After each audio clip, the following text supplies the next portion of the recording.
O primeiro versículo que eu quero ler com você é 2 Coríntios capítulo 6, versículo 1. E esse é o primeiro grande privilégio da nossa missão, é cooperar com Deus. A gente só faz cooperar, é Ele que trabalha, amém?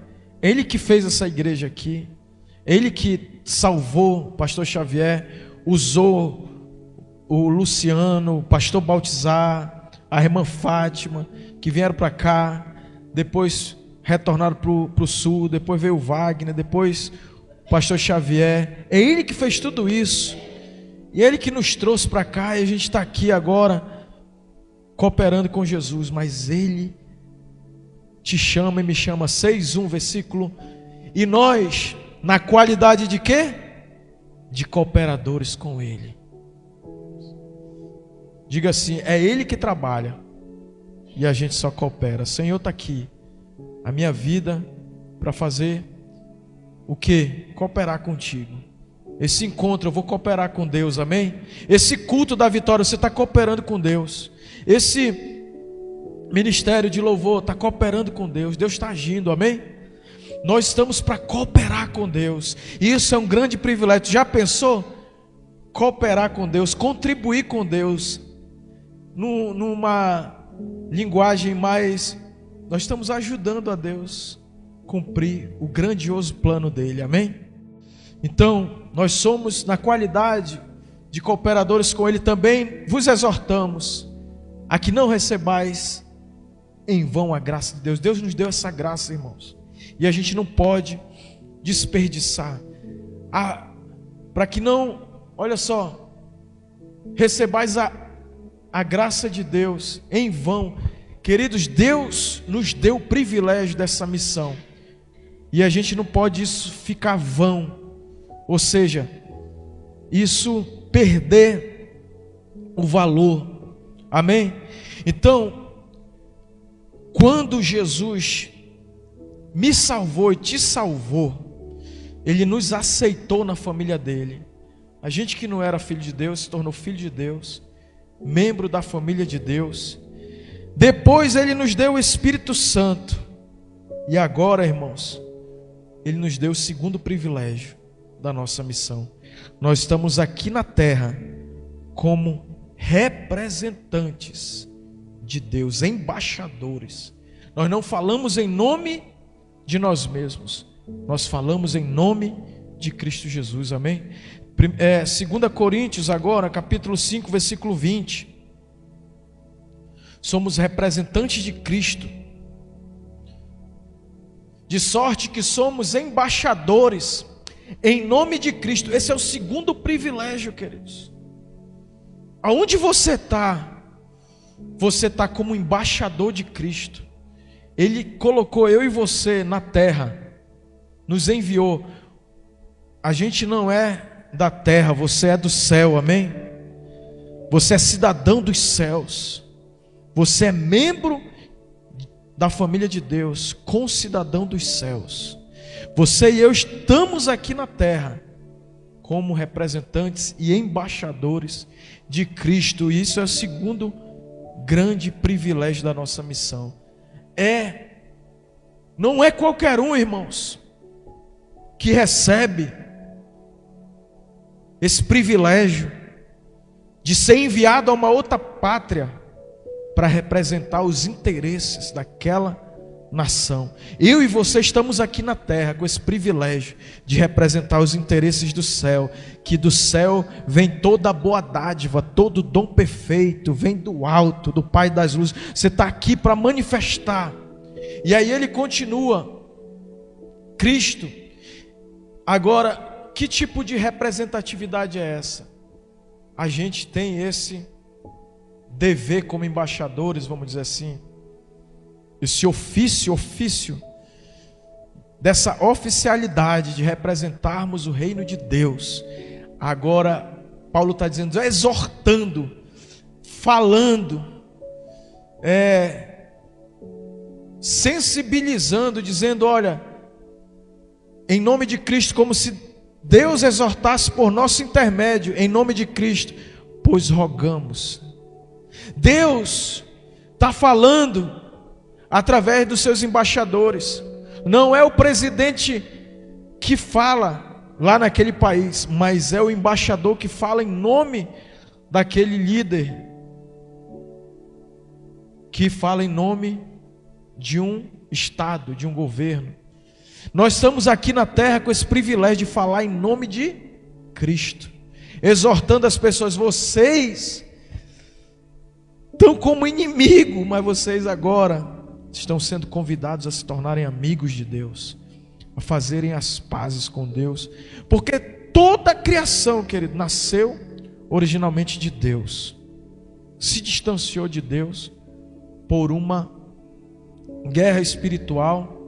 Satanás, pela desobediência, nos tirou, morremos espiritualmente e viramos inimigos de Deus. Assim como Satanás é o adversário de Deus, ele nos fez semelhantes ao reino dele, adversário de Deus. Agora Deus está chamando os embaixadores que foram reconciliados. Ele diz aí, de sorte que somos embaixadores em nome de Cristo, para exortar por nosso intermédio, como se Deus exortasse por nosso intermédio, em nome de Cristo, pois rogamos. E aqui numa versão mais explicada, mais simplificada, a Bíblia diz: somos representantes de Cristo.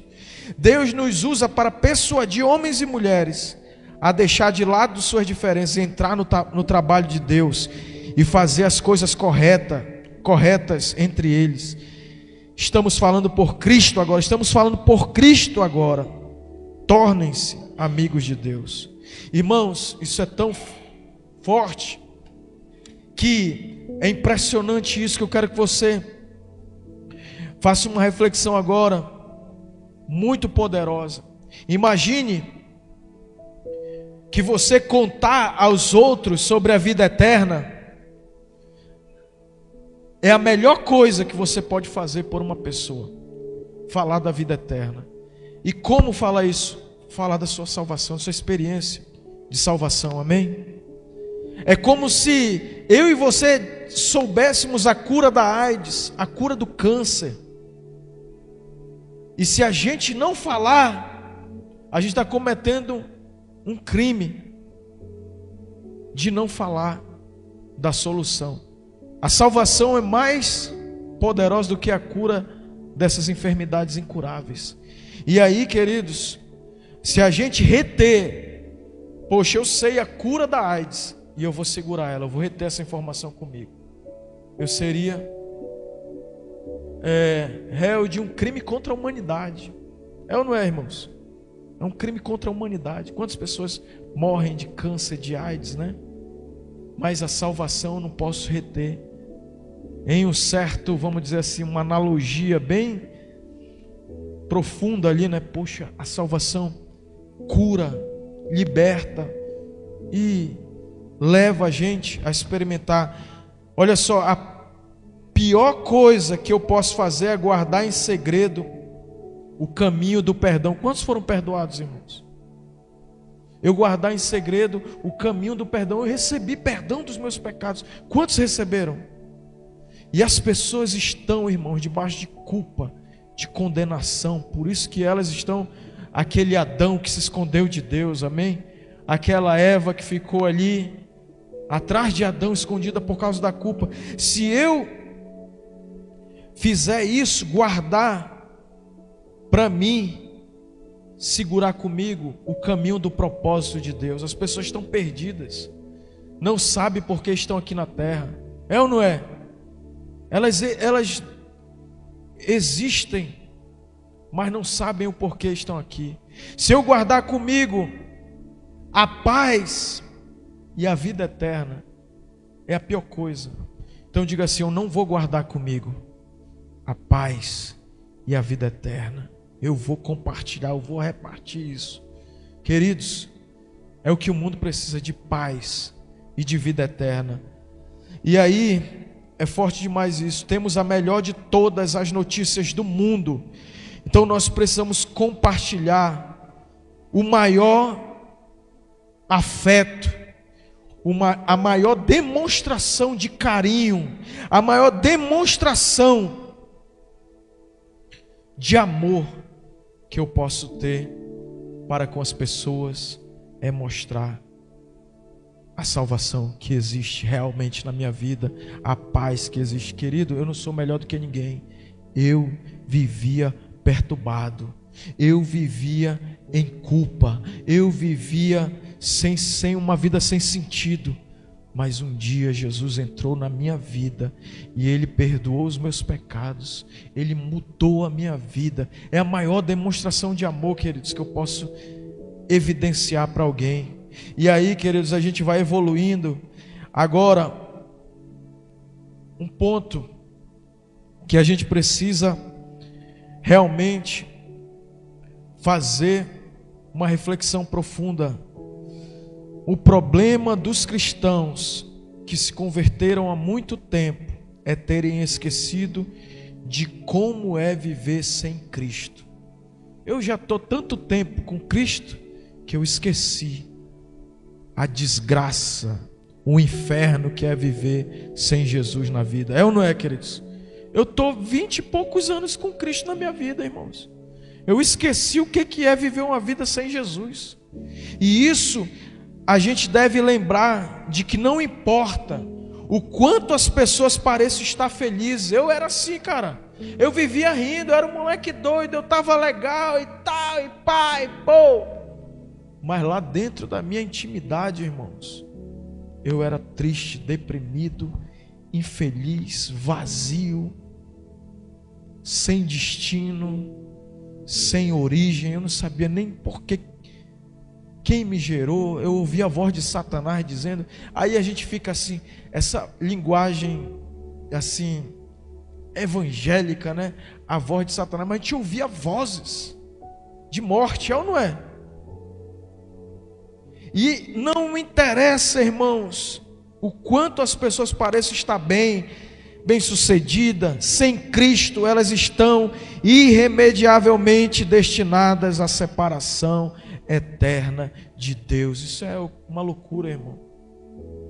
Tá lá tomando uma e eu sou tal, mas dentro dela, ela está irremediavelmente separada de Cristo pela eternidade, e só tem uma forma de Cristo se manifestar na vida dela, através dos seus embaixadores, através daqueles seus cooperadores. Eu estou aqui e a gente vai evoluindo, queridos. Olha só, Atos 4:12. Não existe um outro caminho, não existe uma outra forma de ser salvo, porque não há nenhum outro nome dado entre os homens. Cadê 4:12, Atos? Não há o quê? Salvação em nenhum outro. Agora a gente vê uma espiritualidade na internet, cheia de uma, eu acredito que já é uma da nova era ali, né? Mais evoluída, mais sofisticada, mas não há salvação em nenhum outro. E aí, porque abaixo do céu não existe nenhum outro nome dado entre os homens, pelo qual importa que sejamos salvos. Versículo 13. Ao verem a intrepidez de Pedro e João, sabendo que eram homens iletrados e incultos, admiraram-se e reconheceram que haviam eles estado com Jesus. Volta para o 11. Irmãos, este Jesus é a pedra rejeitada por vós, os construtores, a qual se tornou a pedra angular. 12.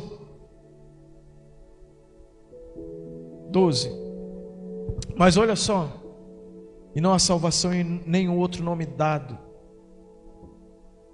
13. Eu vi essa semana uma fala muito interessante. Um pastor lá na Indonésia foi visitado por um pastor aqui brasileiro que esteve lá. E ele foi substituir outro pastor momentaneamente lá. E aí ele pregava e ele ia, depois do culto, encerrar a pregação, ele ia para a porta e as pessoas iam cumprimentar ele. E as pessoas cumprimentavam ele, dizendo: pastor, parabéns pela sua pregação. eu não teria condição de falar a palavra de Deus como o Senhor fala. Aí as pessoas iam repetindo: pastor, nos cultos que ele estava dirigindo, que mensagem, eu não tinha condição de trazer uma pregação dessa. Aí outro culto, aí aquele pastor falou para esse pastor brasileiro que o ministério dele estava equivocado. E ele subiu para o púlpito e disse para a igreja que a função de um pastor não é impressionar as pessoas, mas é equipar os santos para a obra do ministério. Diga assim: não é impressionar, é equipar.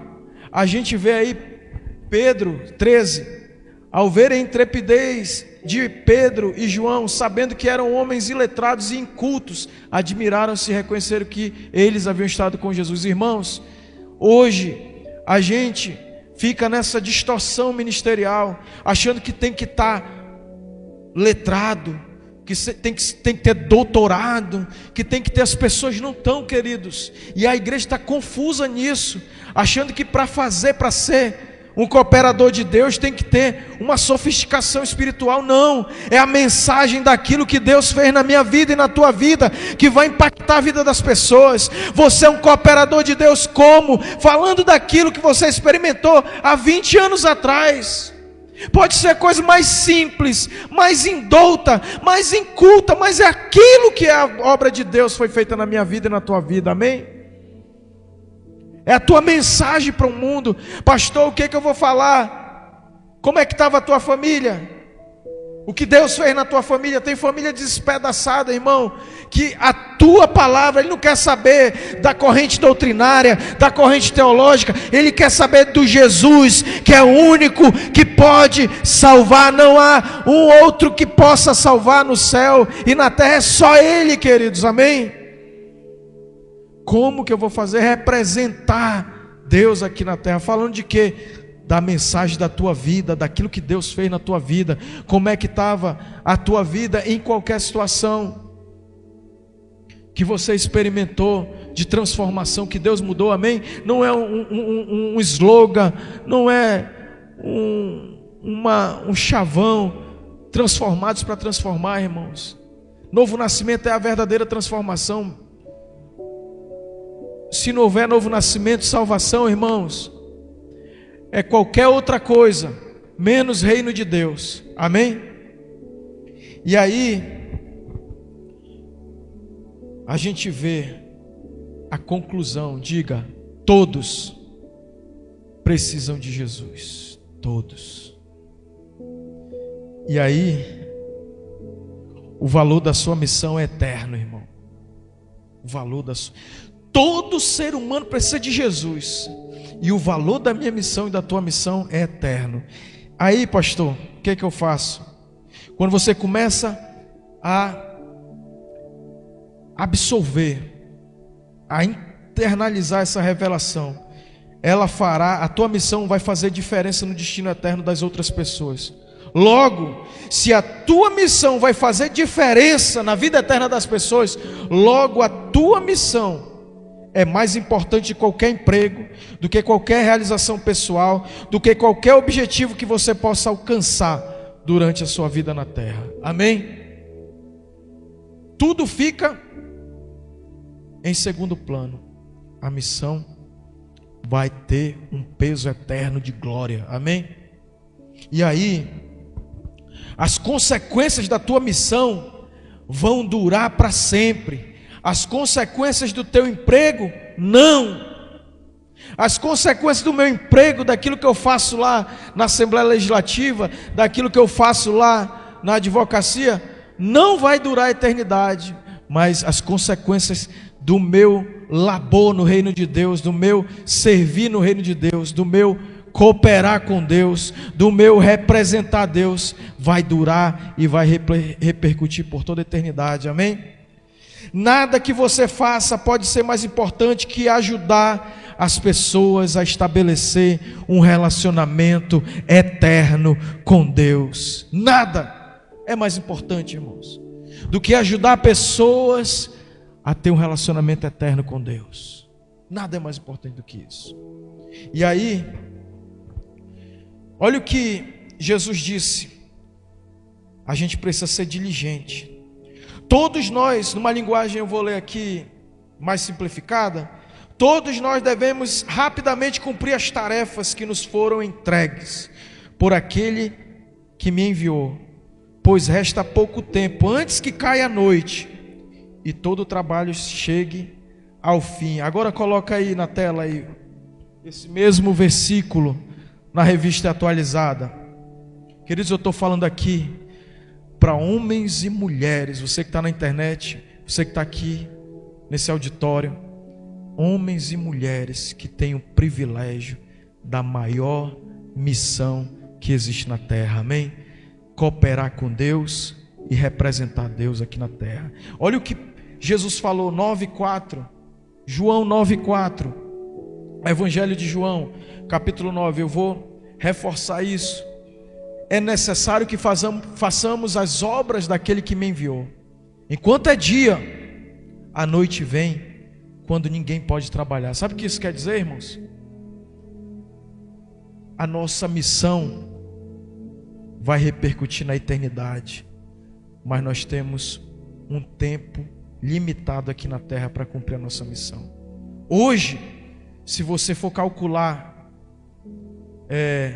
se você ganha R$2.000, você multiplica aí 8 horas por dia, vezes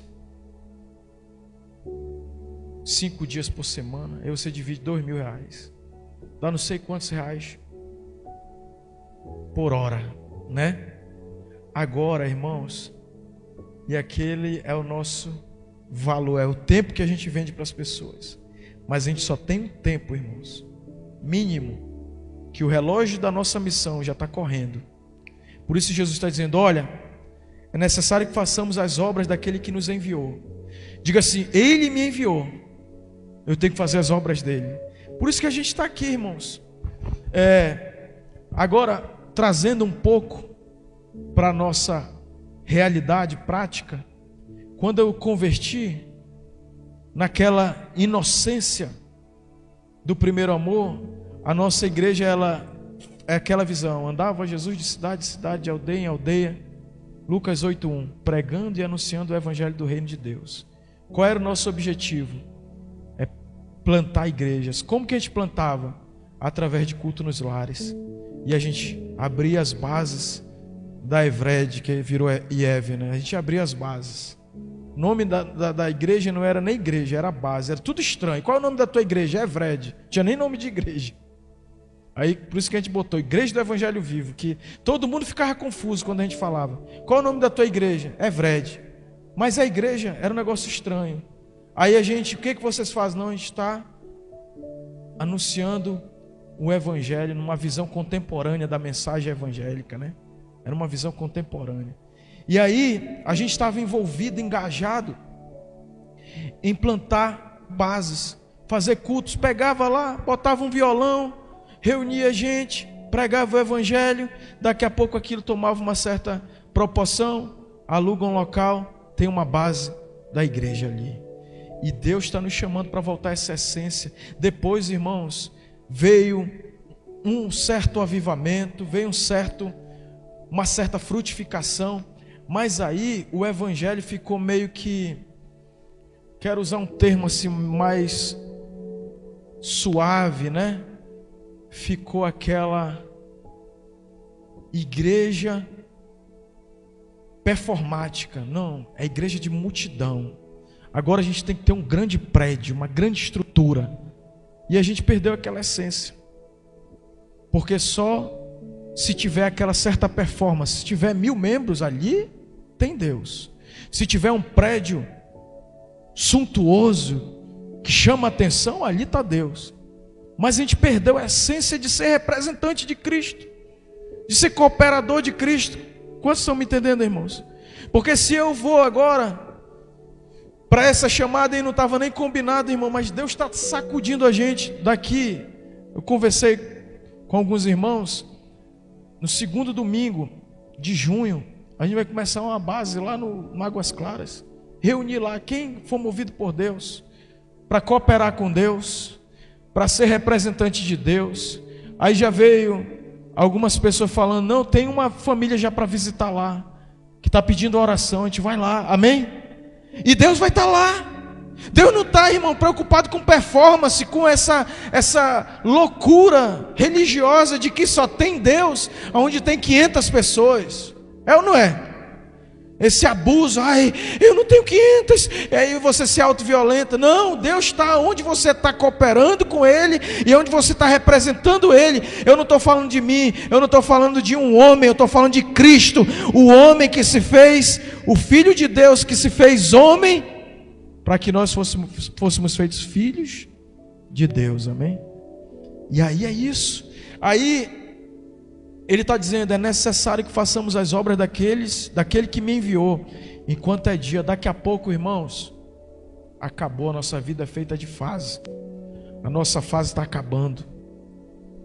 Eu não tenho o mesmo vigor. Queria ser o, como é o nome? O Caleb, que diz agora aos 85 anos. Ele tinha uma idade cronológica, né? Agora tem a idade cronológica de 85 anos, mas ele tinha a idade biológica de 45 anos. Mas eles viviam uma geração mais saudável, né? Eles tinham uma cultura. Hoje, por que a gente tem que ir para a academia, irmão? Porque a cultura deles era tudo manual, não existia pedreiro, o cara mesmo ia lá e fazia a casa dele, era tudo braçal, eles estavam toda hora, as mulheres eram toda hora se exercitando. Aí a nossa modernidade fez a gente ficar totalmente sedentário, que a nossa idade cronológica às vezes pode ser 40 anos, mas a biológica está com 60 anos, 50 anos, de tanta questão de falta de saúde. Vocês estão me entendendo, irmãos? Mas vai chegar a noite, irmão, que a gente vai ficar sem força, que a gente vai encerrar a nossa fase. 120 anos, acabou que viveu, se cuidou bem. 70 anos, 80 anos, aí tem aquele que já vai todo baqueado, né? Sem mobilidade, sem uma vida mental ali, né? Com as suas faculdades mentais boas. Então, vai chegar a noite, vai encerrar, e o relógio que controla a missão de sua vida está correndo. Diga assim, o relógio que controla a missão da minha vida está correndo. Não tem como parar o relógio está correndo.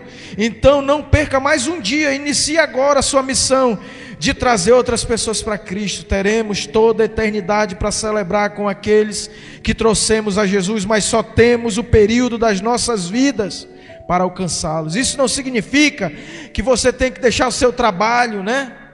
Agora para se dedicar ao evangelismo em tempo integral. Não, pelo contrário, irmãos, Deus deseja que eu e você partilhemos as boas novas no lugar onde nós estamos. Aqui está a sacada. Deus deseja que eu e você partilhemos as boas novas onde nós estamos. Ou seja, o estudante, a mãe, a dona de casa, o professor, o vendedor, o gerente, qualquer que seja a sua atividade, você deve sempre buscar as pessoas que Deus coloca em seu caminho e com elas partilhar o evangelho. Ou seja, a gente tem que estar, irmãos, atento ao nosso campo missionário pessoal. Diga assim, eu tenho uma vida missional. Onde você está, como mãe, você interage dentro da sua função de mãe. O que é que eu sou, mãe? Você tem um campo missional. Outras mães, né? Eu vejo sempre a Clícia conversando com a mãe dos outros alunos. Ali já é uma. Eu sou representante de Cristo, sou cooperador de Cristo. Aí, o estudante está lá na escola, tu não está lá para aprender português, matemática, ou numa faculdade para estudar. Tu está lá, querido, porque Deus quer salvar a gente lá, amém? E olha só, o negócio é punk, irmão. A sua missão traz significado à sua vida. William James disse: o melhor uso que a gente pode dar para a nossa vida é investir nela, é investir em algo que vá além da nossa vida, que é investir em coisas que vão repercutir para além da vida, pela eternidade. E aí a verdade é que somente o reino de Deus, irmão, somente o reino de Deus. Faculdade vai passar. OAB já passou, graças a Deus. Eu vi hoje o pessoal se inscrevendo. Aí o colega lá os colegas que ainda vão fazer OAB, né? Bora, pastor, fazer de novo. Ai, negócio foi o trauma aqui. Eu digo, tá amarrado, irmão, em nome de Jesus. Já passou. Não interessa mais não. Mas tudo vai passar, irmão. Só o que vai permanecer é o reino de Deus. Somente o reino de Deus irá permanecer. Todo o resto acabará desaparecendo. Por isso que devemos ter uma vida dirigida pela sua missão. Por que eu estou aqui na terra? Porque a gente vai ser atacado pelo diabo para ser distraído, para a gente ficar só fixado em coisas terrenas. Quantos estão raciocinando comigo, irmão? O diabo nos atrai para fixar a gente só em coisas terrenas. Mas o reino de Deus está sendo desatado hoje dentro de mim, dentro de você, amém? E aí, é por isso que devemos ter uma vida dirigida pela missão que Deus nos destinou, a vidas empenhadas. E como, pastor, que eu faço? Vidas empenhadas em andar com Deus, adoração, amém? E viver com Deus, fazer Deus sorrir, alegrar Jesus de manhã acordou, Senhor Jesus, eu te agradeço por esse dia, e eu quero que o Senhor se alegre em mim, amém? Eu vou fazer o Senhor sorrir hoje, porque Deus, o Senhor tem me feito feliz, amém? Você vai se dedicar no reino de Deus à comunhão, tá junto na igreja, tá nos cultos, né? Tá no GC, tá agora no encontro com Deus. Eu vou estar lá, minha família vai estar lá, é minha prioridade, tá na comunhão, tá no crescimento espiritual. Queridos, olha só, por isso que é fundamental a gente crescer espiritualmente. E a gente cresce espiritualmente pelo poder do Espírito Santo, é Ele que forma Cristo em nós, amém?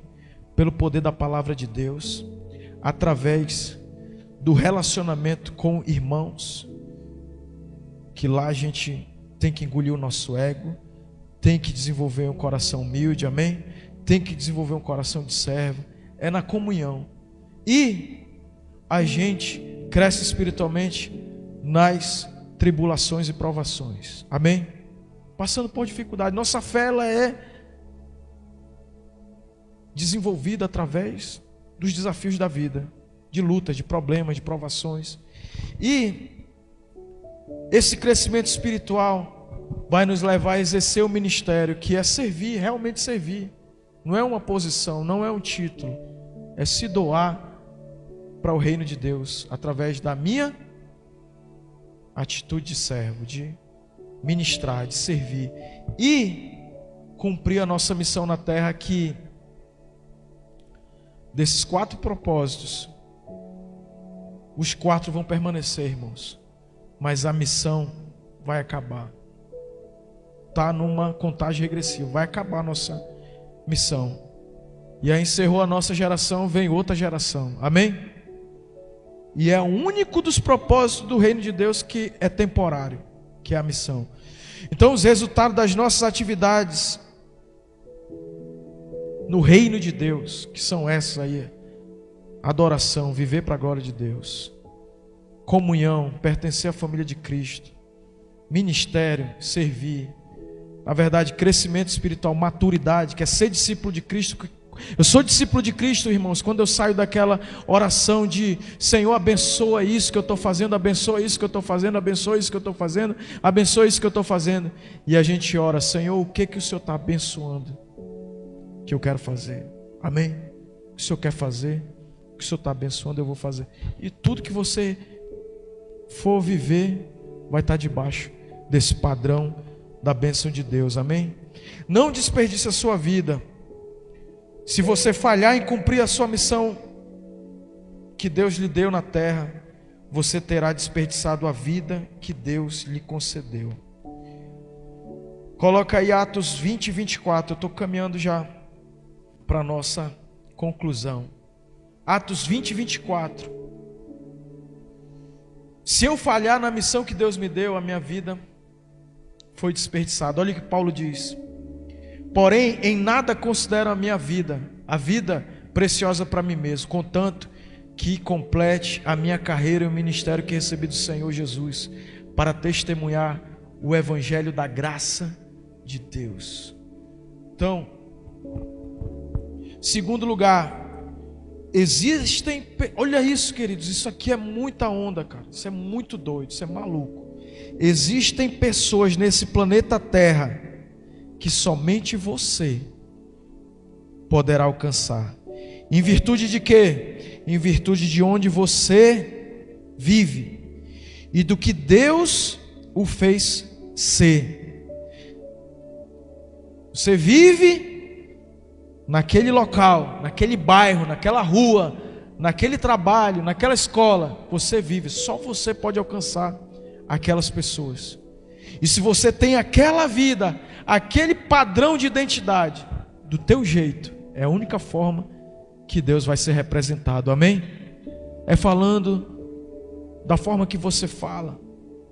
Ou seja, se ao menos uma pessoa for para o céu por causa de você, sua vida terá sido relevante para a eternidade. Agora comece a olhar em torno do seu campo missionário pessoal e ore. Vamos orar hoje, querido, assim, diga: Senhor Jesus, quem você pôs em minha vida para que eu contasse a respeito de ti, Jesus? Deus, diga assim comigo: Deus, quem o Senhor colocou na minha vida para que eu contasse sobre Jesus? Amém? Essa oração é poderosa. O cronograma de Deus para a finalização da história está relacionado à conclusão da nossa incumbência. Hoje tem muito crente preocupado com o futuro, com a escatologia, como é que vai ser o fim do mundo. Mas quando os discípulos foram fazer essa pergunta, olha o que Jesus disse. O que Jesus disse é revelador. Atos 1, 7 e 8. Atos capítulo 1, coloca aí 1, 7, versículo 7 e 8. Os discípulos estavam preocupados com o final dos tempos. Olha aí. Respondeu-lhe: não vos compete conhecer os tempos ou épocas que o Pai reservou pela sua exclusiva autoridade. Quando eles queriam saber do fim do mundo, Jesus já mudou para a evangelização. Aí ele, versículo 8: mas recebereis poder ao descer sobre vós o Espírito Santo, e vocês vão ser testemunhas em Jerusalém, em Judeia, Samaria e até os confins da terra. Quando os discípulos queriam conversar sobre profecia, Jesus mudou a conversa para evangelismo, amém? E aí, para a gente concluir os detalhes, Jesus estava dizendo: os detalhes da minha volta não é da tua conta. O que é da tua conta é você cumprir a missão que foi te incumbida, a missão que te foi dada, amém? Concentre-se na missão, na evangelização. Por fim, ficar especulando o dia exato que Jesus vai voltar não dá em nada, é inútil. É o que Cristo estava dizendo, é inútil. Mas ele disse, Mateus 4,36: quanto ao dia, a hora, ninguém sabe, nem os anjos no céu, nem o Filho, senão somente o Pai. Mas a Bíblia diz: e esse evangelho será pregado para testemunho de todas as nações, então virá o fim. Então a nossa missão, irmãos, tem que ser o foco. Se a gente começar a evangelho, esse evangelho será pregado para testemunho de todas as nações, então virá o fim. A gente vai pregar em todos os lugares que a gente está. Pensa aqui, você hoje, aí vai se multiplicar, irmãos.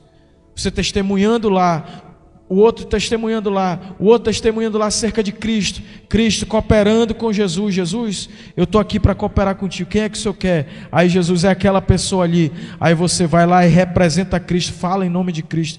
Cristo mudou a minha vida, Jesus Cristo mudou a minha história, eu estava perdido, eu estava cheio de culpa, eu estava cheio de... Lembra da tua história de salvação, amém? Quantos já tiveram só aquela sensação, você está ali no GC, no culto, no lar, no culto em uma casa, e vem algum convidado que você convidou, há uma explosão de alegria, não é? Quando você vem para o culto e chega alguém que foi teu convidado, meu amigo, aquele culto ali, tu entra numa alegria, num avivamento, é ou não é, meus irmãos?